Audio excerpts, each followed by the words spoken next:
அழகான சின்ன தேவதை அவள் தானே எங்கள் புன்னகை.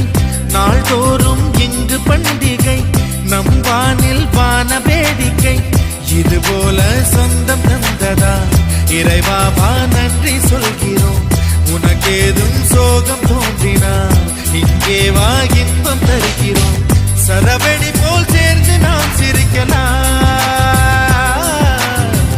அதிரடியாய் வாழ்ந்துதான் காட்டலாம். அழகான சின்ன தேவதை அவள் தானே எங்கள் புன்னகை. நாள்தோறும்